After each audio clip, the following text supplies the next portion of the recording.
Parashat Va'era par Avraham Zakdoun Chaim. Première partie. Voilà que le peuple d'Israël se retrouve en Égypte, dans l'asservissement, en proie aux travaux forcés et à l'amertume. Que signifie l'Égypte? Il ne s'agit pas seulement d'un pays, l'Égypte désigne aussi une situation, un état dans la vie. À cause de cela, les enfants d'Israël n'ont pas cru qu'il était possible de sortir d'Égypte. Car comment est-il possible de sortir de là? Où sortir? L'Égypte représente le monde entier, tout ce qui existe dans ce monde, tout ce qu'il y a dans la vie. C'est l'Égypte. Il s'agit du monde, de la nature, le monde de la vie actuelle. Tout ce qu'Israël avait connu, c'était uniquement la réalité de l'Égypte. Quand Moshe arriva et déclara au peuple que le Saint béni soit-il allait lui faire quitter l'Égypte, les enfants d'Israël ne comprirent pas sortir d'Égypte. Qu'est-ce que cela peut bien signifier? Existe-t-il quelque chose d'autre à part l'Égypte? Deuxième partie. Lorsque tout relève de l'Égypte, autrement dit de la nature et de l'asservissement, alors Pharaon apparaît. Il désigne le souverain de l'Égypte. Qui est donc Pharaon?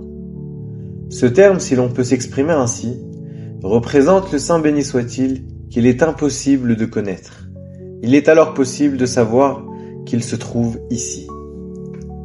En quelque sorte, il n'a pas encore de nom ni de souvenir, comme il est rapporté dans le Likutei Halachot, Shabbat 5.16.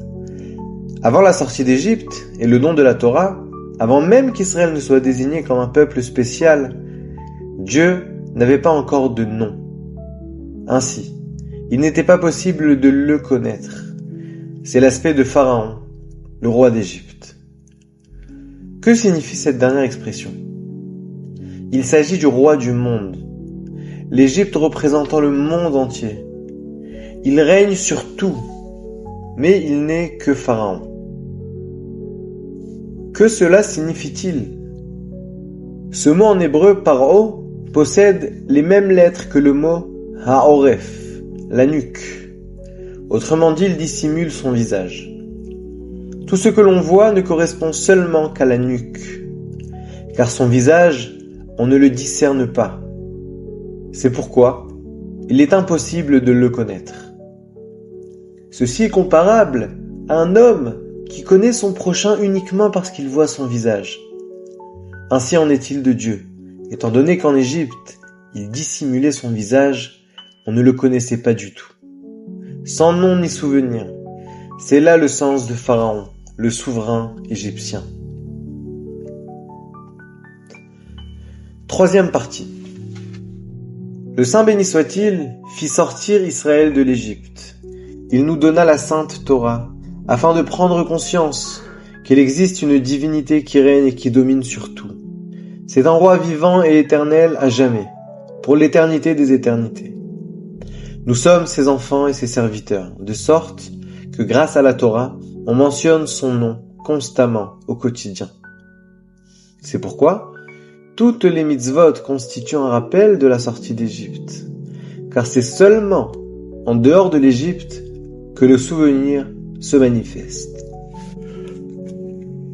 Il est ainsi possible de se rappeler que Dieu existe dans le monde et que Dieu possède un nom.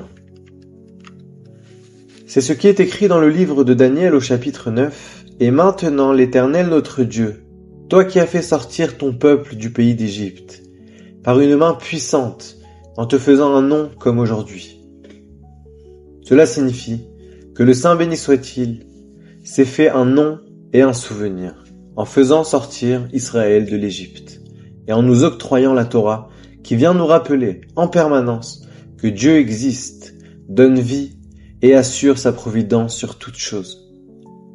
C'est là ce qui est rapporté dans le Tikkuné Zohar, page 53. Citation. Un nouveau roi se leva en Égypte. Il s'agit de Pharaon, à propos duquel il est dit « Dieu suscita un énorme poisson qui engloutit Jonas. Il voulut supprimer Israël du monde. » Que signifie cette dernière expression? Nous avons vu précédemment que Pharaon pouvait désigner entièrement le Saint béni soit-il. En fait, Pharaon correspond à la situation où il n'y a que Dieu. Lorsque Dieu est uniquement présent, lorsque tout est uniquement Dieu. Autrement dit, l'atmosphère, la spiritualité, la matérialité, la parole, la pensée, le travail, l'attitude comportementale, tout cela est uniquement Dieu lui-même. C'est cela qu'on appelle alors Pharaon, car il est alors impossible de connaître Dieu et de mentionner son nom, de voir son visage. Dans la mesure où tout est uniquement Dieu, cette situation a pour souhait d'engloutir et de supprimer Israël du monde. Pourquoi ? Lorsqu'Israël est sorti d'Égypte et qu'il reçut la Sainte Torah, il quitta, si l'on peut dire, l'état où tout n'est que Dieu, pour se retrouver dans une situation dans laquelle le bien côtoie le mal. Il y a là ce qui est interdit et ce qui est permis. Il y a Dieu dans les cieux et il règne sur le monde tout entier. Il apparaît comme le Créateur alors qu'Israël fait partie des créatures. En Égypte, il n'y avait pas une telle chose.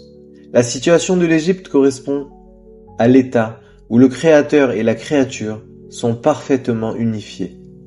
Là-bas, il n'y a pas de différence entre les cieux et la terre.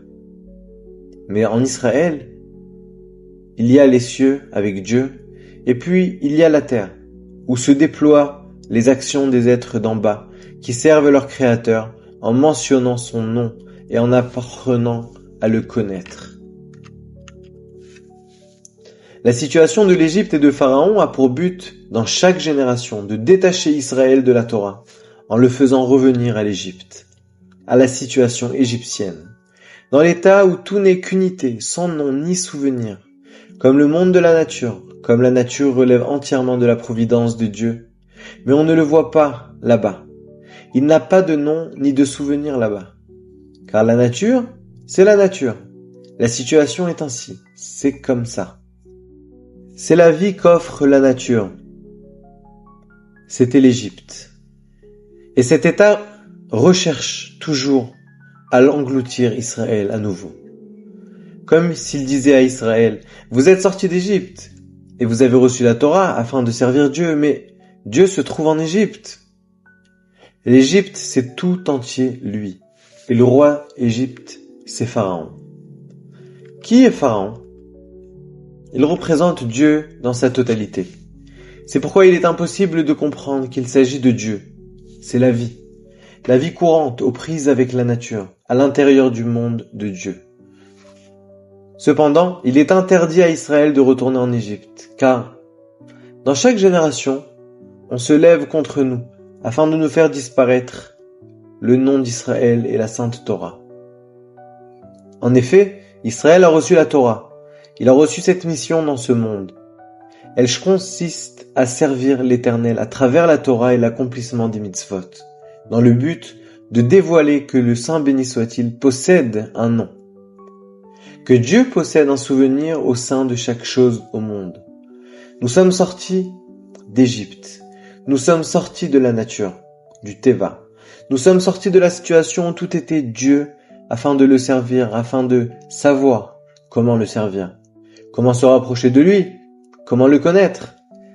Nous sommes sortis d'Égypte afin d'apercevoir la face divine, car l'Égypte n'est autre que Pharaon, la nuque.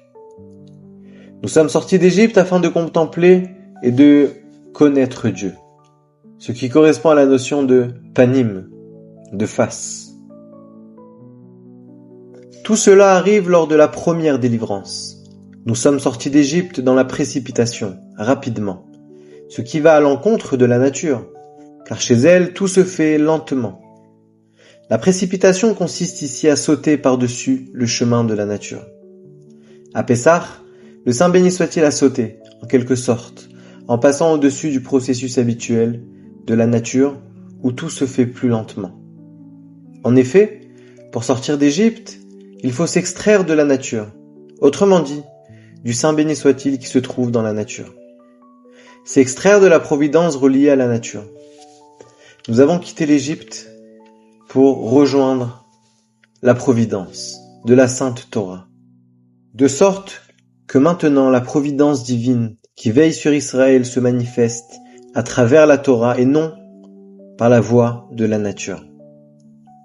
Cependant, à propos de la délivrance finale, il est écrit, Isaïe 52. Vous ne sortirez pas dans la précipitation. Ce n'est pas à la hâte que vous partirez. En effet, la rédemption ultime ne consistera pas à quitter l'Égypte, mais elle interviendra à l'intérieur même de l'Égypte, c'est-à-dire à l'intérieur de la situation que décrit l'Égypte. Lors de la première délivrance, le Saint béni soit-il devait faire sortir Israël hors de l'Égypte afin de le délivrer en lui octroyant la Sainte Torah. Ceci avait pour but de lui faire prendre conscience que le Saint béni soit-il existait dans ce monde, qu'il y avait bien une providence qui veillait sur le monde, que Dieu possède un nom et un souvenir. C'est lui notre Père et notre Roi, il nous aime. En revanche, lors de la délivrance finale, nous avons déjà la Torah. Le Saint béni soit-il possède déjà un nom et un souvenir. La dévotion réalisée par les saints tzadikim durant toutes les générations est bel et bien présente. C'est pourquoi il n'est plus nécessaire de faire sortir Israël de l'Égypte. Autrement dit, de nous faire sortir de la situation que représente l'Égypte. La nature et les affaires de ce monde. La délivrance se fera à l'intérieur de ce que respecte l'Égypte. C'est pourquoi elle n'aura pas lieu dans la précipitation. Pourtant, vers quelle destination aller? Où sortir? Vers quel lieu se hâter? Rien ne presse. Pourquoi? Parce que la délivrance finale consiste à dévoiler que tout cela est uniquement Dieu béni soit-il lui-même. Avant le don de la Torah, la dimension de Dieu qui représente tout était, si l'on peut s'exprimer ainsi, appelé Pharaon. Mais maintenant, après le don de la Torah, Pharaon ne représentera plus quelque chose de caché ou de mauvais. Il sera révélé que Pharaon représente aussi la divinité. Il tournera sa face vers nous avec compassion, afin d'éclairer les consciences matérielles et le monde de la nature. Toutes les affaires de ce monde actuel, la vie courante de l'homme aux prises avec la nature, tout cela est uniquement Dieu lui-même. C'est cela, la délivrance finale. Sans miracle ni prodige, seulement en conscience. Connaître Dieu, béni soit-il. 5e partie.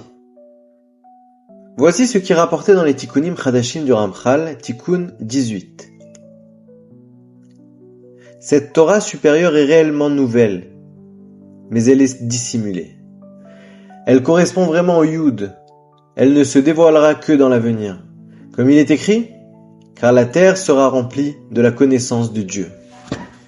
Il s'agit là du nom complet de Dieu, le tétragramme. À travers période, il n'y eut de perception qu'à travers les 3 dernières lettres de ce nom sacré. Ces perceptions sont appelées Chumash, Mishnah et Gemara. Cependant, à l'époque du Mashiach, le monde entier sera rempli de la connaissance divine, comme l'eau abonde dans le lit de la mer. Il s'agit du secret relatif à la Torah nouvelle. En effet, le premier He du nom divin fait allusion aux 5 livres de la Torah. Le Pentateuque, la lettre Vav, fait allusion aux 6 ordres de la Mishnah, alors que la seconde lettre He correspond à la Gemara. Nous sommes sortis d'Égypte et nous avons reçu la Torah.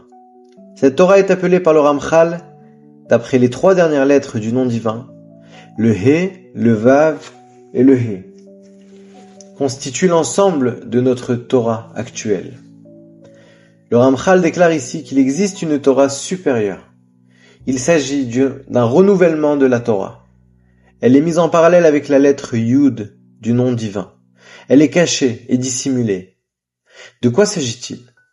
Il s'agit de la Torah et de la connaissance qui existe en Égypte.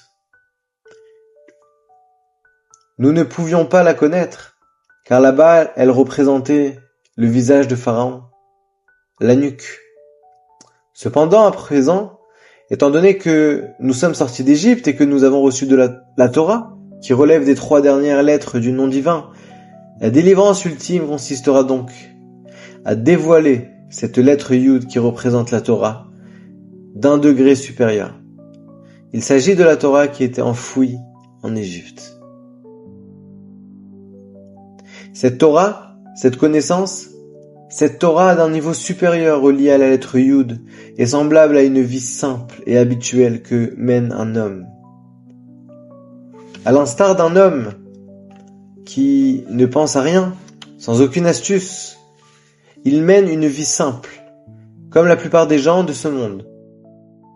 Il s'agit de la Torah d'une vie marquée par l'habitude, qui ne représente aucune complexité, et n'implique aucune sorte de connaissance particulière.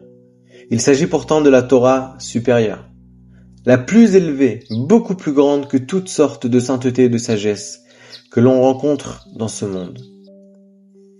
Toute la Torah dont nous sommes en possession à présent, celle pour qui nous est ordonné de l'étudier et de la comprendre en accomplissant les mitzvot avec concentration, avec conscience et sagesse. Tout cela avait uniquement pour but que finalement nous puissions avoir le mérite d'atteindre le summum de la simplicité, à tel point qu'il soit impossible d'y percevoir la moindre sagesse ou la moindre sainteté. C'est là ce qui est rapporté dans le Likutei Moharan, enseignement 243. Citation. Sache qu'il existe un très grand tzaddik dont le monde ne peut supporter la sainteté. C'est la raison pour laquelle il se dissimule beaucoup. À son sujet, il ne laisse transparaître de lui absolument aucune sainteté ni distinction particulière, en raison de son immense sainteté.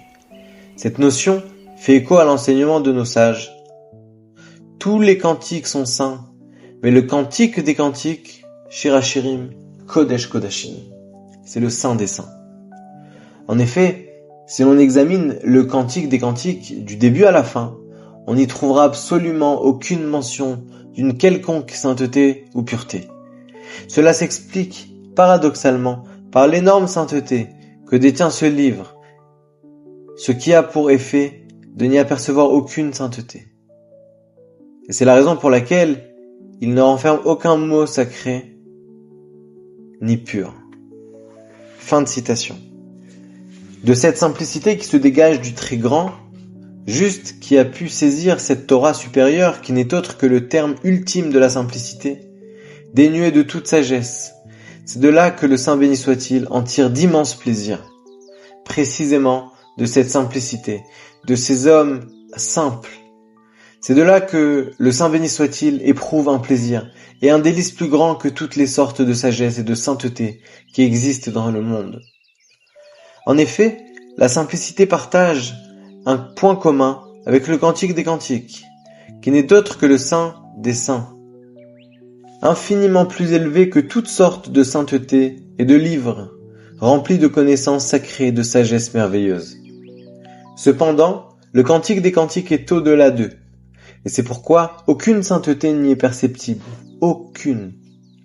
Aucun nom divin explicite, parce qu'il correspond à l'homme simple, qui mène une vie rustique quotidienne, et qui accompagne toutes les sortes de plaisirs et de joie. Éprouvées à partir des différentes affaires de ce monde. C'est à partir de la simplicité du cantique des cantiques que s'élève vers l'Éternel un intense plaisir. Le rôle de toutes les saintetés et des sagesses était simplement d'accéder à cette simplicité qui ne nécessite aucune sagesse, ni sainteté particulière, mais simplement vivre une vie habituelle et simple dans ce monde matériel. Il est rapporté dans le Likutei Halachot Kiddushin 3:21, les gens disent au nom du Baal Shem Tov Zatzal que la Torah de Dieu est encore intacte. Elle n'a pas encore été entamée. Cela signifie que tous les ouvrages sacrés et redoutables que l'on trouve déjà dans ce monde n'ont pas atteint le noyau de la Torah.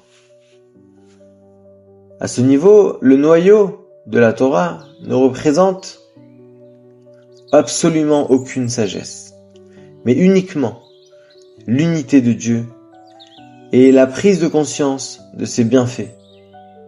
C'est en dessous de ce degré que débutent toutes les sagesses et les saintetés. Mais la simplicité demeure au-delà de tous les types de sagesse et de sainteté rencontrés dans ce monde. C'est pourquoi le verset dit « La Torah de Dieu est simple ». La Torah est en fait très simple. Shabbat Shalom à toute la sainte maison d'Israël.